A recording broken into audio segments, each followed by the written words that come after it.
Listen to this. That's the sound of leftist tears on the bathroom floor following this week's announcement of changes to education funding. $30 million has been diverted from a native language and protocol course. The money will instead now be used to fund the new math curriculum. The education system is failing to achieve student competency in foundational subjects like literacy and maths. These subjects are unique, not just for their utility in general, but also because they are learning tools in their own right. Without competency in these foundational subjects, further subjects cannot be understood or mastered, and a student cannot advance.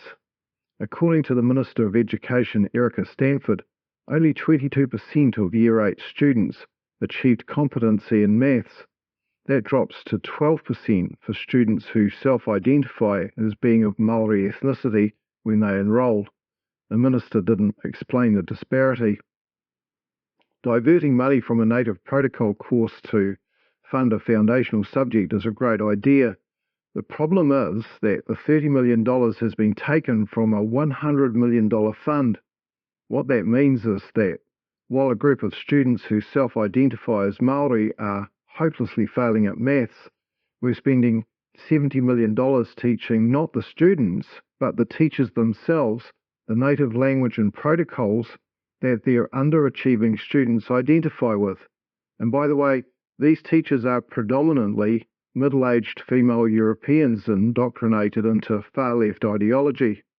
And also, by the way, the $100 million native language and protocol course is not even accredited. Oh, and did I mention that there is no evidence at all that this $100 million native language and protocol course for teachers has had any noticeable benefit for students in the education system? Post-Primary Teachers Association President Chris Abercrombie objected to the cut but struggled to make a case against it. Chris said that the government had narrowed its educational focus. He said that it comes down to the point of education. Well, no one would disagree with that. Chris goes on to say, is it about producing robots who can read and write and do maths equations, or is it about helping children and young people to flourish and grow with a range of knowledge and skills who are truly comfortable in their own skins and able to thrive in the world? Well, that's a lovely socialist word salad, Chris, but it sets off the alarm buzzer on the bullshit radar. For a start, being able to read and do maths equations is not mutually exclusive with being able to flourish and grow with a range of knowledge and skills and be truly comfortable in one's own skin and able to thrive in the world. There are, in fact, many New Zealanders who accomplish both. You also seem to be missing the point, Chris, that on their educational journey, children cannot flourish and grow to acquire a range of knowledge and skills without mastering the foundational subjects. A computer science student who can't do math will struggle and more than likely fail. A law student who is illiterate will not make the second year cut. But neither the scientist nor the lawyer will be wilted and stunted or unable to acquire a range of knowledge and skills because their teacher didn't speak the native language. Education must focus on achieving useful outcomes for students. The $70 million left over and being spent on a native language course for teachers would make a serious difference to the outcomes in foundational subjects like literacy and maths. Chris is basically arguing that the focus of education should be wide enough to include funding for a native language course for teachers at the expense of foundational maths courses for students. Well, I'm with the students on this one. There's another problem with the native language and protocols course. It is essentially aimed at making Maori studies a compulsory subject in school.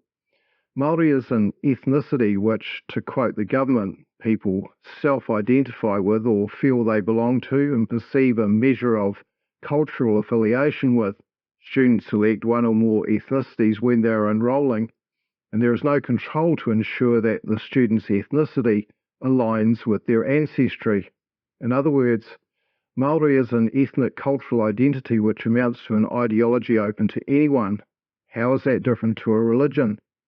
This is tantamount to indoctrination into an ideology in what is supposed to be a learning environment free from ideological doctrine.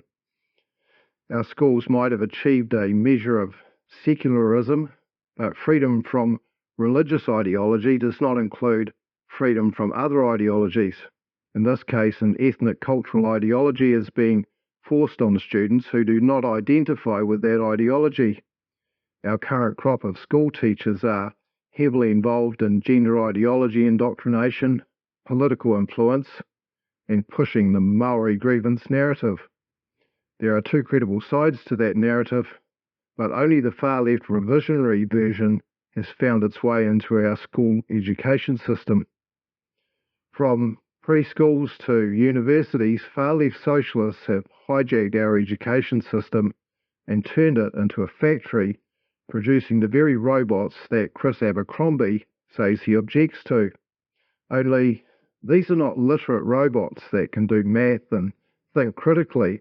Instead, these robots are feral, blue-haired, gender-confused vegetarian gays for Palestine screaming for genocide from the river to the sea.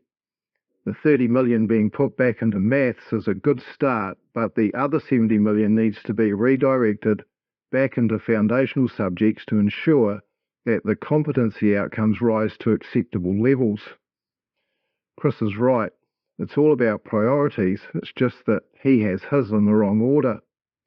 Race-baiter Rawiri Waiatiti came out with his usual complaints, claiming that the funding cut for a native language course taught predominantly to European middle-aged women was an attack on the natives. And he said all that, by the way, in English. The government is taking steps in the right direction, but it will take some time to restore the education system to one that turns out grounded students with competency in at least foundational subjects, and hopefully the ability to understand cause and effect better than Chris Abercrombie does. With the current coalition government at the helm, it looks like we might be well on the way to making New Zealand great again. Thanks for watching, and click subscribe to be notified of new content as it drops. Give us a like, would you? See you next time.